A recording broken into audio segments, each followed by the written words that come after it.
Bonjour et bienvenue à cette haute célébration qu'est à la rencontre de la parole. Aujourd'hui, c'est notre dernière rencontre avant Noël. Nous reprendrons le 13 janvier. Mettons-nous en sa présence pour une première prière. Père, même si cela me peine, je dois accepter que, malgré ton amour infini, je puisse te trahir très facilement. Mais je crois en toi et je sais que ta miséricorde est plus grande que mes faiblesses. C'est pourquoi je te demande de me guider et de me donner la force de toujours persévérer dans l'amour. Amen. Amen. Et je passe la parole à José. Alors aujourd'hui, nous allons découvrir les mots Dorek et Bikesh. Dans les cahiers évangiles, on écrit que le mot Dorek est employé de façon usuelle au sens spatial. Alors une route, un chemin, un déplacement, un voyage. Mais on l'emploie aussi au sens figuré pour indiquer une direction dans la vie prise dans le sens voulu par Dieu ou en s'éloignant de lui. Quant au mot Bikesh, il a le sens de chercher, soit des personnes, soit des objets concrets ou abstraits. La semaine prochaine, c'est-à-dire au mois de janvier, quand on va reprendre, ce sera les mots Leb, Bata et Yari. Aujourd'hui, nous prions avec le psaume 33-34, 33 pour la version hébraïque, 34 pour la version grecque qu'on utilise là, dans nos prions en Église. On répond, un pauvre cri, le Seigneur entend. Je vais essayer de vous chanter. Si ça ne fonctionne pas, on le prendra en lecture. C'est bien correct. Je bénirai le Seigneur en tout temps, sa louange sans cesse à mes lèvres. Je me glorifierai dans le Seigneur, que les pauvres m'entendent et soient en fête. Un pauvre cri, le Seigneur entend. Qui regarde vers lui resplendira, sans ombre ni trouble au visage. Un pauvre cri, le Seigneur entend, il le sauve de toutes ses angoisses. Un pauvre cri, le Seigneur entend. Le Seigneur regarde les justes, il écoute attentif à leurs cris. Le Seigneur entend ceux qui l'appellent, de toutes leurs angoisses, il les délivre. Un pauvre cri, le Seigneur entend. Il est proche du cœur brisé, il sauve l'esprit abattu. Le Seigneur achètera ses serviteurs, pas de châtiment pour qu'ils trouvent en lui son refuge. Un pauvre cri, le Seigneur entend. Pas pire, la voix m'a manqué jusqu'à le dernier mot. C'est bon. Veux-tu nous faire le commentaire? Oui. C'est un psaume. Ce psaume est un cantique de louange et d'action de grâce composé par David qui met en lumière la bonté et la fidélité de Dieu. C'est bien ce qui me venait à l'esprit à mesure que j'écoutais ton chant. C'est très bien. À travers son témoignage personnel, David exhorte les croyants à louer Dieu sans cesse. Il ne s'agit pas seulement d'un moment le matin ou le soir. Non, c'est continu. Il s'agit de louer Dieu en le priant à chaque instant de la journée, mais aussi en toutes circonstances, dans la joie comme dans la peine, dans la pénurie comme dans l'abondance. Louer Dieu est une louange constante. Ouais, je ne sais pas si vous avez remarqué, mais le premier verbe du psaume est le mot barak, bénir, dont nous vous avons parlé la semaine dernière. Oui, bénir. Hein? Oui, bénir.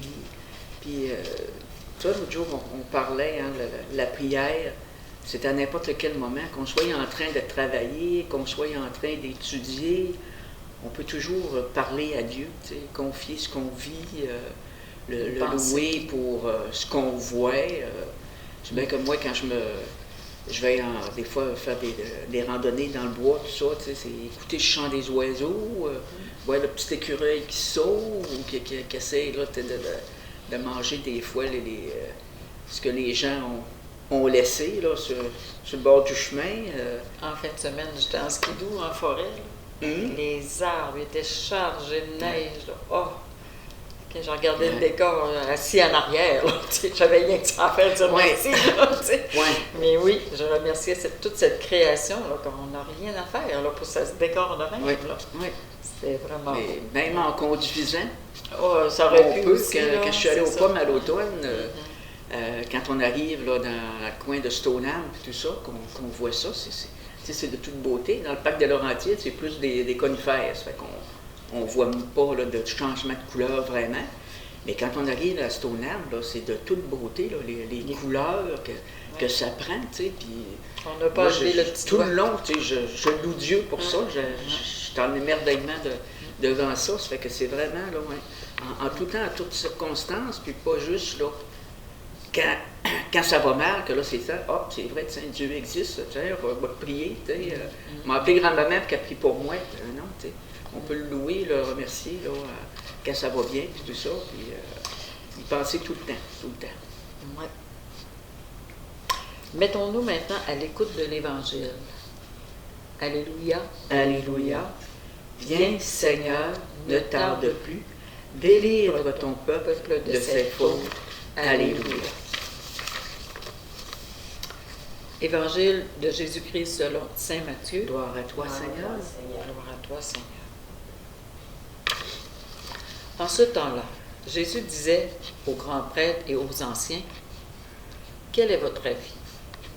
Un homme avait 2 fils.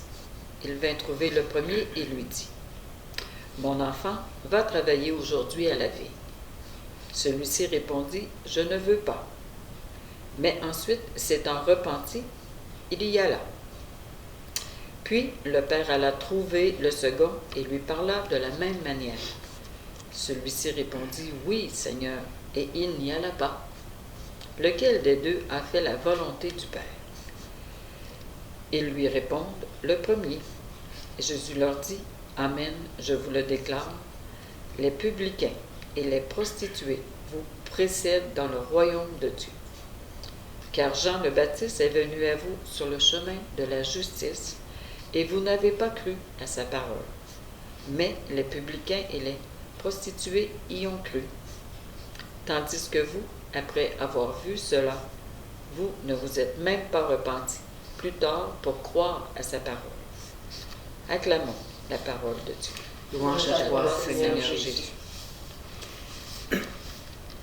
Alors, dans l'Évangile d'aujourd'hui, le Seigneur nous raconte l'histoire d'un homme qui a 2 fils, à qui il demande de travailler à la vigne.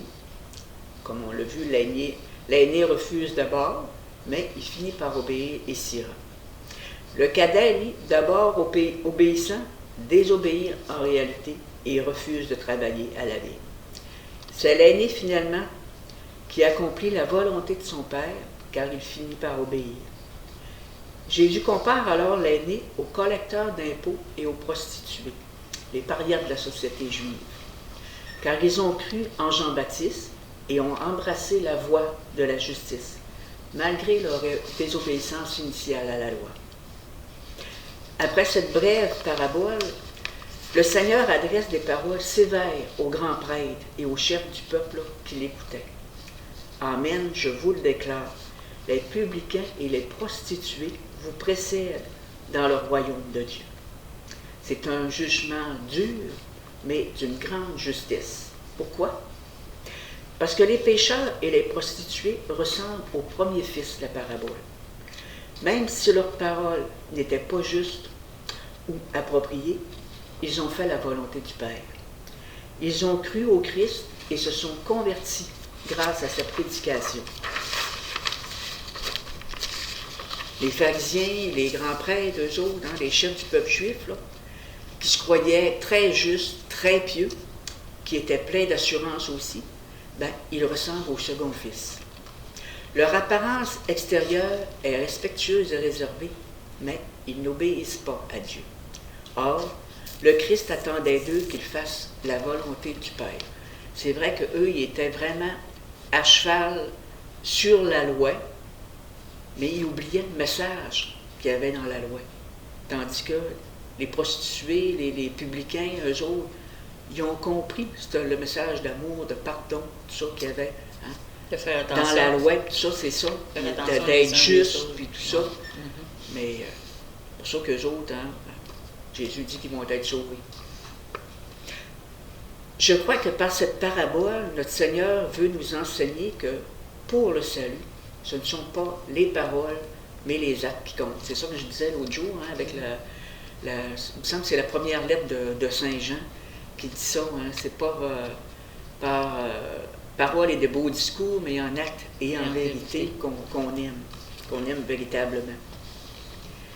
Ou mieux encore, les paroles et les promesses que nous faisons à Dieu et aux autres n'ont de valeur que dans la mesure où elles sont suivies par des actes et des comportements.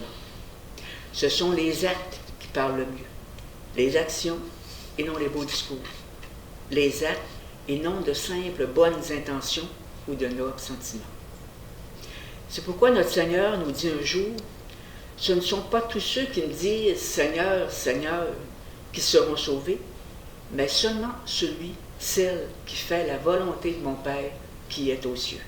Je ne me rappelle pas si c'est dans quel évangile qui dit ça, là, mais c'est vrai qu'à un moment donné, il disait ça, que c'est pas parce que vous me dites Seigneur, Seigneur que vous allez être sauvés, que vous allez entrer dans leur royaume. Tu sais, c'est vraiment par vos actes, l'amour que vous montrez aux autres, la justice que vous montrez aux autres. Tu sais, que là, il y a aussi une place dans l'Évangile, je ne sais pas trop où, qui dit que l'Esprit Saint nous instruit de l'intérieur. Hein? Ouais. Fait qu'il ne faut pas oublier ça, que l'Esprit Saint est en chacun, que les personnes en soient conscientes ou pas, il est là. Oui. Moi, j'y crois fort à ça. Oui. Puis, justement, c'est ça qui s'éveille, qui se réveille. Mettons, comme tu dis, là, eux autres, ils disent les prostituées, puis les publicains. Mais l'intention de faire attention aux autres, de porter attention, des fois, ils s'oublient même. Hein? Oui.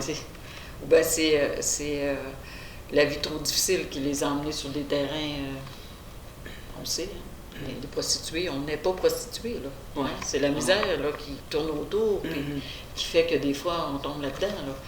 Mais ça ne veut pas dire qu'ils n'ont pas de cœur, ces gens-là. Là. Non, c'est des gens, tu dis l'esprit est en nous, mais ce sont des gens qui s'ouvrent à sa voix, qui sont à l'écoute de ce qu'ils portent en eux. Oui.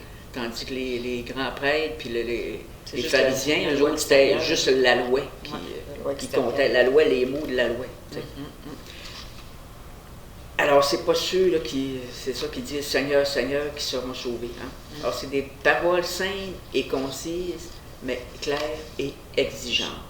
Ben, nous, lequel des deux fils là, nous sommes? Je pense que c'est une question à se poser. Je pense qu'on des fois, on est le blindé, puis l'autre fois, on est l'autre. Hein, on demeure humain, hein? Fait que oui. On se promène entre les deux. Hein? Oui, ça, c'est on se promène entre les deux, c'est bien vrai. Alors, on se dépose dans la main de Dieu pour une dernière prière. Seigneur, je dois me détacher de moi-même, de mes goûts, de mes projets, lorsqu'ils ne sont pas encore en accord avec ma vocation à la sainteté. Je sais que je peux compter sur ta présence proche et aimante dans l'Eucharistie et la prière. Aide-moi non seulement à entendre ton appel, mais aussi à savoir comment y répondre, soutenu par ta grâce. Amen. Dans une semaine et 2 jours, hein? Un petit peu plus. On est le 16 aujourd'hui, ça fait que c'est dans 9 jours, on va fêter la nativité de notre Seigneur. Je vous invite à prier pour toutes les personnes qui ne croient pas en lui. Qu'elle découvre sur leur route des femmes, des hommes, pleins de lumière et d'espérance, qui vont témoigner de leur foi par leurs actes, non pas par des belles paroles, mais vraiment par leurs actes. Et on vous souhaite de vivre un beau Noël avec le Seigneur. Puis que la prochaine année soit porteuse de bonheur, de joie, de santé et de paix. Et notre monde en a bien besoin de la paix. Alors, un joyeux Noël à vous tous. Joyeux Noël. Et on vous dit à la prochaine année. À la prochaine.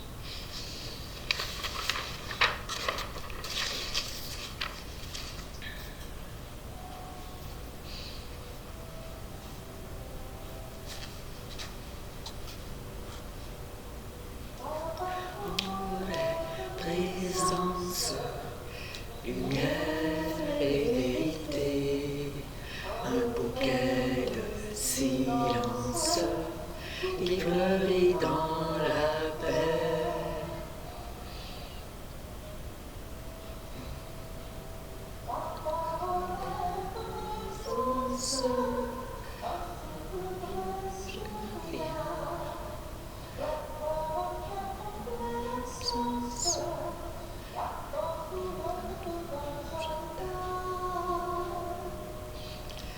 Ta parole est présence, lumière et vérité, un bouquet de silence qui fleurit dans la paix.